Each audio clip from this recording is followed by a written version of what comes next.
Welcome to 5 Minute videos.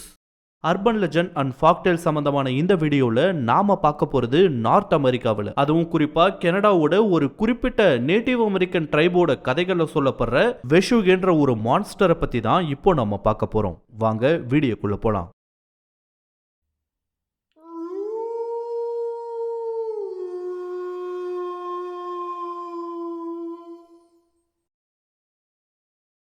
North அமெரிக்காவோட வரலாறை எடுத்து பார்த்தோம்னா, ஆங்கிலேயர்கள் அங்க போறதுக்கு முன்னாடி ஏகப்பட்ட செவ்விந்திய குழுக்கள் வாழ்ந்து வந்திருக்காங்க. கனடா, அமெரிக்கான்னு ரெண்டு நாட்டிலையுமே நூற்றுக்கணக்கான செவ்விந்திய குழுக்கள் வாழ்ந்து வந்திருக்காங்க.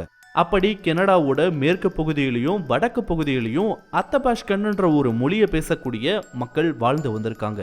இந்த அத்தபாஷ்கன் மொழியை பேசக்கூடியவங்க ஏதோ 1-2 ட்ரைப்லாம் கிடையாது, நிறையவே ட்ரைப் இருந்திருக்காங்க. அதுல ஒரு குரூப் தான் டானேஷா. இவங்க கனடாவோட ஆல்பர்டா மாகாணத்தில் ஓடக்கூடிய பீஸ் ரிவருக்கு வடக்கு பகுதியில் வாழ்ந்த மக்களா அறியப்படுறாங்க. இப்பவுமே இந்த குறிப்பிட்ட மக்கள் இந்த பகுதியில் வாழ்ந்து வர்றாங்க தான். கிட்டத்தட்ட 1200 பேர்கிட்ட வாழ்ந்து வருவதா ஒரு தகவல் சொல்லுது. அண்ட் இவங்களோட கதைகள்ல தான் வெசுஜே மான்ஸ்டர்ன்றதும் குறிப்பிடப்படுது. இந்த வெசுஜேன்றது என்னமோ காலமா இங்க இருக்க மக்களை பயமுறுத்தி வரக்கூடிய ஒரு மான்ஸ்டர்லாம் கிடையாது. அவங்களோடவே வாழ்ந்த ஒரு மனிதர் தான் இந்த வெசுஜேவா மாறுவதா கதைகள்ல சொல்லப்பட்டிருக்கு. ஒரு மனுஷன் எப்படி இந்த வெசுஜேவா மாறுறான்றதுக்கு இவங்க நம்பிக்கை சார்ந்த சில தகவல்களையும் சொல்றாங்க.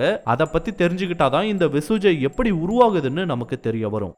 சோ முதல்ல அந்த தகவல்களை பத்தி பார்த்துடலாம். செவ்விந்தியர்களோட வரலாறை பத்தி நீங்க தெரிஞ்சிருந்தீங்கன்னா, அவங்க ஸ்பிரிட் அனிமல்ஸ்ன்ற ஒரு விஷயத்த ரொம்ப தீவிரமா நம்பக்கூடிய ஒரு நபர்களா இருந்திருக்காங்க. நார்த் அமெரிக்காவில் வாழ்ந்த எல்லா நேட்டிவ் அமெரிக்கன் ட்ரைப்ஸுமே இந்த ஸ்பிரிட் அனிமல்ஸ் மேல நம்பிக்கை வச்சிருந்தாங்கன்னு சொல்ல வரல. பல குழுக்கள் இந்த ஸ்பிரிட் அனிமல்ஸ் மேல நம்பிக்கை இல்லாமையும் இருந்திருக்காங்க. பட் நிறைய இனக்குழுக்கள் அவங்களோட கலாச்சாரப்படி இந்த ஸ்பிரிட் அனிமல்ஸ்ன்ற ஒரு விஷயத்த ஏதோ ஒரு வகையில நம்ப இருக்காங்க தான். ஸ்பிரிட் அனிமல்ஸ்ன்றது ஒருத்தரோட காவல் உயிரினங்கள் மாதிரின்னு வச்சுக்கோங்களேன். அவங்களோட நம்பிக்கையின்படி அந்த உயிரினங்கள் அவங்களுக்கு ஏதாவது ஆபத்து ஏற்பட்டா அந்த மாதிரியான நேரங்கள்ல அந்த பிரச்சனைக்கு தகுந்த வழிகாட்டுதலை கொடுத்து அதுல இருந்து வெளியே வர உதவுன்னு சொல்லிட்டு நிறையவே கதைகள் எப்படி போகுது. இந்த ஸ்பிரிட் அனிமல்ஸ்ன்றது ஏதோ பெரிய பெரிய விஷயமெல்லாம் கிடையாது. ஒருத்தருக்கு கரடி ஸ்பிரிட் அனிமலா இருக்கும், இன்னொருத்தருக்கு கழுகு ஸ்பிரிட் அனிமலா இருக்கும், இன்னொருத்தருக்கு காகம் ஸ்பிரிட் அனிமலா இருக்கும். இப்படி ஒவ்வொருத்தரும் ஒவ்வொரு ஸ்பிரிட் அனிமல் அவங்கள பாதுகாப்பதா நம்பி இருக்காங்க. இந்த மாதிரியான ஸ்பிரிட் அனிமல்ஸ்க்கு டைம் பை டைம் அவங்க பல்வேறு சடங்குகளையும் நடத்திட்டு வந்திருக்காங்க. இருந்தாலும் இந்த ஸ்பிரிட் அனிமல்ஸ் மேல நம்பிக்கை கொண்ட எல்லா ட்ரைப்ஸுமே ரொம்ப தீவிரமா இந்த ஒரு வழக்கத்தை கடைபிடிச்சாங்களான்னா அதுவும் கிடையாது. சில பேர் தேவைக்கேற்ப மட்டும் இந்த மாதிரியான சடங்குகள்ல ஈடுபட்டிருக்காங்க. வெகு சில ட்ரைப்ஸ் மட்டும்தான் இந்த ஸ்பிரிட் அனிமல்ஸ்ன்ற ஒரு விஷயத்தையும் அதுக்கு சடங்கு சம்பிரதாயங்கள் நடத்துவதையும் ரொம்பவே முக்கியமான ஒரு விஷயமா பார்த்திருக்காங்க. அப்படிப்பட்ட ட்ரைப்ஸ்ல ஒண்ணுதான் இந்த டானேஷா. இப்படிப்பட்ட நம்பிக்கையை கொண்டிருந்த டானேஷா மக்கள் அந்த ட்ரைப்ல பிறக்கக்கூடிய ஒவ்வொரு குழந்தைக்கும் கண்டிப்பா ஒரு ஸ்பிரிச்சுவல் அனிமல் இருக்குன்னு பலமாவே நம்பி இருக்காங்க. இதுக்காக என்ன பண்ணுவாங்கன்னா, சின்ன வயசுலயே ஒரு குழந்தைய காட்டுக்கு தனியா அனுப்பிடுவாங்களாம். அந்த குழந்தை சில நாட்கள் அந்த காட்டையே சுத்தி வரும்போது அந்த குழந்தைக்குண்டான கார்டியன் அனிமல், அதாவது ஸ்பிரிட் அனிமல் அந்த குழந்தைய தொடர்பு கொள்ளணும். அந்த ஸ்பிரிட் அனிமல் அந்த குழந்தை வளர்வதற்கு தேவையான எல்லா விதமான பாதுகாப்புகளையும் கொடுக்கணும் சொல்லிட்டு ஒரு நம்பிக்கை இவங்க கிட்ட இருந்திருக்கு. இது இதோட நிக்கிறது கிடையாது. ஒன்ஸ் அந்த ஸ்பிரிட் அனிமல் எதுன்னு ஒருத்தர் தெரிஞ்சுக்கிட்டதுக்கு அப்புறமா அதுக்கு தகுந்தபடி நடந்துக்கணும். ஒருவேளை அப்படி நடக்காம போனா அது பல்வேறு கான்சிக்வன்சஸை ஏற்படுத்தணும் நம்பி இருக்காங்க. அதே மாதிரி ஒரு குறிப்பிட்ட கால இடைவெளியில பிறக்கக்கூடிய ஒருத்தர் ட்ரீமரா இருக்க கூட வாய்ப்பு இருக்குன்னு சொல்றாங்க. இந்த ட்ரீமர்னால என்ன பண்ண முடியும்னு சொல்றாங்கன்னா, கனவுல அந்த ஸ்பிரிட் அனிமல் கூட பேச முடியும்னு, அந்த ஸ்பிரிட் அனிமல் ப்ரெடிக்ஷனா பல்வேறு விஷயங்களை தெரிவிக்கணும். இது மட்டும் இல்லாம கனவுல அவங்களோட மூதாதையர்கள் கிட்ட கூட அவங்களால பேச முடியும்னு, அவங்க வரப்போற ஆபத்துகளை இந்த ட்ரீமர் மூலமா மக்களுக்கு தெரிவிப்பாங்கன்னு சொல்லப்படுது. ஏன் வெள்ளையின மக்கள் ஒரு காலகட்டத்தில் அந்த பூமிக்குள்ள வரப்போறாங்கன்றதையுமே அவங்க ரொம்ப நாளைக்கு முன்னாடியே தெரிஞ்சு வச்சிருந்ததெல்லாம் கூட கதைகள் இருக்கு. உதாரணத்துக்கு இப்போ ஒருத்தரோட ஸ்பிரிட் அனிமல் தவளையா இருக்குன்னு வச்சுக்கோங்களேன். தவளையோட உணவுனா அது மேக்சிமம் பூச்சிகளை தான் சாப்பிடும். சோ பூச்சிகளை தேவையில்லாம கொள்வது மாதிரியான செயல்களில் ஈடுபட்டா அந்த ஸ்பிரிட் அனிமலை யாரு கொண்டிருக்காங்களோ அவங்க அதுக்குண்டான கான்சிக்வன்சஸை சந்திக்கணும். அதோட எக்ஸ்ட்ரீம் லெவல் தான் ஒருத்தர் வெசுஜேவா மாறுவதுன்னு குறிப்பிடுறாங்க. அவங்க நம்பிக்கையின்படி தவறு செஞ்ச ஒருத்தர் ஒருத்தர் உடனடியா வெசுஜேவா மாறுவதும் கிடையாது. அதுக்குன்னு ஒரு டைம் பீரியட் இருப்பதாகவும் சொல்றாங்க. அந்த ஒரு டைம் பீரியடுக்குள்ள அவங்க செஞ்ச தப்புக்கான ஒரு மன்னிப்பை அவரும் அவரோட குடும்பத்தினரும் சேர்ந்து கேட்டுக்கிட்டா கண்டிப்பா அந்த சாபம் இவங்க மேல விழாதுன்னு, ஒருவேளை அப்படி செய்யாம போனதான் ஒருத்தர் கொஞ்சம் கொஞ்சமா வெசுஜேவா மாற ஆரம்பிப்பாருன்னு சொல்றாங்க.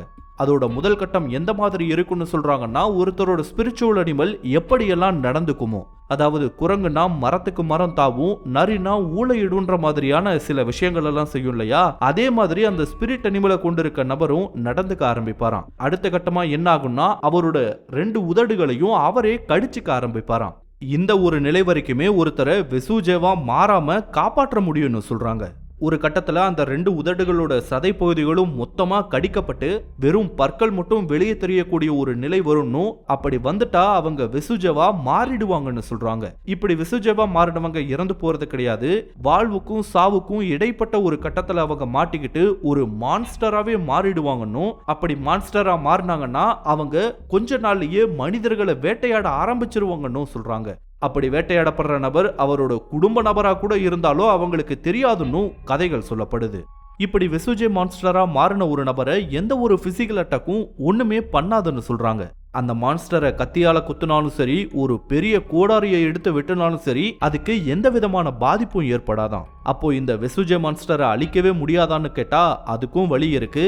என்னன்னா, நெருப்பை பயன்படுத்தி மட்டும்தான் அதை அழிக்க முடியும்னு சொல்றாங்க. கொழுந்து விட்டு எரியக்கூடிய ஒரு பெரிய பான்ஃபயர்ல இந்த வெசுஜேவை சிக்க வைப்பதன் மூலமா அதை அழிக்க முடியும்னு சொல்றாங்க. அதுவும் குறிப்பா அதோட அடி வயிற்றுல நெருப்புனால பாதிப்பை ஏற்படுத்தும் போது கண்டிப்பா அது அழிஞ்சு போயிருன்ற மாதிரியான கதைகளும் சொல்லப்பட்டிருக்கு. இதெல்லாம் எப்படி வெளியே தெரிய வந்ததுன்னு பார்க்கும்போது 1960கள் மற்றும் 70கள் டைம்ல ராபின் ரெடிங்டன்ன்ற ஒரு ஆந்த்ரோபாலஜிஸ்ட் இந்த மக்களை பத்தி எக்ஸ்டென்சிவா ஒரு ஆய்வு நடத்தி இருக்காரு.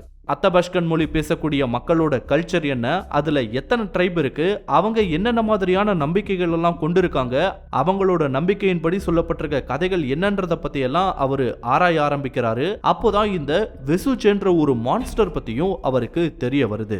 இந்த வெசுஜே மான்ஸ்டரை பத்தி கேள்விப்பட்டதும் அவருக்கு இதே மாதிரி அமெரிக்காவோட வேற ஒரு பகுதியில கிட்டத்தட்ட 1000 கிலோமீட்டர் அளவுக்கு தள்ளி இருக்க ஒரு பகுதியில வாழக்கூடிய ஒரு இன மக்கள் இதே மாதிரியான ஒரு மான்ஸ்டர் பத்தின கதை அவங்களோட நம்பிக்கையின்படி சொல்லி வருவதும் அவரோட ஞாபகத்துக்கு வந்துச்சு. அந்த மான்ஸ்டரோட பேரு வெண்டிகோ. இந்த 2 மான்ஸ்டர்ஸோட கதையும் ஒப்பிட்டு பார்த்தவரு உண்மையாவே ஆச்சரியப்பட்டு போயிருக்காரு போல. அந்த அளவுக்கு இந்த 2 மான்ஸ்டர் பத்தின கதைகள்லயும் ஏகப்பட்ட ஒற்றுமைகள் இருந்ததையும் கவனிச்சிருக்காரு ராபின் ரெடிங்டன். இந்த ஒரு ஒற்றுமை அவரை உண்மையாவே ஆச்சரியப்படுத்துச்சுதான். எப்படி அமெரிக்காவோட 1 கோடியில் இருக்க மக்கள் நம்பிட்டு இருக்க மான்ஸ்டர் பத்தின கதையும் பல 100 கிலோமீட்டர், ஏன் ஆயிரக்கணக்கான கிலோமீட்டர் தள்ளி இருக்க வேறொரு பகுதியில வாழக்கூடிய மக்கள் சொல்லி வர்ற கதையும் கிட்டத்தட்ட ஒரே மாதிரி இருக்குன்ற ஒரு ஆச்சரியம் அவருக்கு ஏற்பட்டிருக்கு. இந்த ஒரு விஷயத்தை பேஸ் பண்ணியே 1976ஆம் ஆண்டுல வெசுஜே and வெண்டிகோ A comparison of cannibal belief among boreal forest Athabascans and Algonquians என்ற ஒரு புத்தகத்தையும் வெளியிட்டிருக்காரு.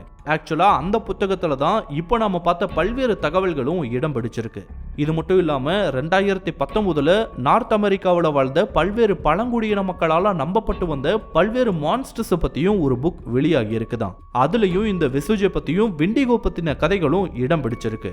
இந்த மாதிரியான கதைகளை எல்லாம் வச்சு பார்க்கும்போது அந்த இடத்துல ஏதோ ஒரு மிஸ்ஸிங் லிங்க் இருக்குமோன்ற ஒரு சந்தேகமும் பலருக்கு ஏற்பட்டிருக்குதான். இதையெல்லாம் ஒதுக்கி வச்சுட்டு நம்பிக்கை சார்ந்த ஒரு கதையா பார்க்கும்போது இந்த வெசுஜே பற்றின பயம்ன்றது பல காலமா அந்த மக்கள் கிட்ட இருந்து வந்திருக்கு. ஆனா அந்த நம்பிக்கை இப்பவும் இருக்கான்னு கேட்டா அது டவுட் தான். 1976ல ராபின் ரெடிங்டன் அந்த புக்கை எழுதின சமயத்திலேயே நிறைய பேர் அந்த ஸ்பிரிட் அனிமல்ஸ் என்ற கான்செப்ட்ல இருந்து கடந்து வந்துட்டதா சொல்றாரு. அண்ட் இப்போதைய நிலையில அந்த ஸ்பிரிட் அனிமல்ஸ் என்ற கான்செப்ட் குறிப்பா அந்த மக்கள் மத்தியில எந்த அளவுக்கு உயிர்ப்போட இருக்குன்னு தெரியல.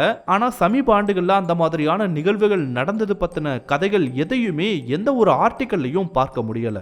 ஸோ இதை வச்சு பார்க்கும்போது பல 100 ஆண்டுகளாக இருந்து வந்த நம்பிக்கைன்றது உலகம் மாடர்னைஸ் ஆக அப்படியே கைவிடப்பட்டுடுச்சுன்றதை மட்டும் சொல்லலாம். இருந்தாலும் அது முழுசுமா அழிஞ்சு போயிருக்க வாய்ப்பில்லை. ஏதோ 1-2 பேர் இன்னமும் அதை பிராக்டிஸ் பண்ணிட்டு இருக்க வாய்ப்புகள் இருக்குதான். ஸோ இதுதான் வட அமெரிக்காவில், அதுவும் குறிப்பாக கனடாவில் வாழ்ந்த இப்போவும் வாழ்ந்து வர்ற டேனிஷா மக்களோட கதைகளில் சொல்லப்படுற வெசுஜேன்ற ஒரு மான்ஸ்டரை பற்றின தகவல்கள். இந்த வீடியோ உங்களுக்கு பிடிச்சிருந்தா லைக் பண்ணுங்க, கமெண்ட் பண்ணுங்க, ஷேர் பண்ணுங்க. இதே மாதிரியான புதிய வீடியோக்களை பார்க்க இதே மாதிரியான புதிய வீடியோக்களை பார்க்க மறக்காம 5 மினிட் வீடியோஸ் சேனலுக்கு சப்ஸ்கிரைப் பண்ணுங்க அண்ட் மறக்காம நோட்டிஃபிகேஷன் பெல் ஐகானையும் கிளிக் பண்ணி விடுங்க. தேங்க்யூ.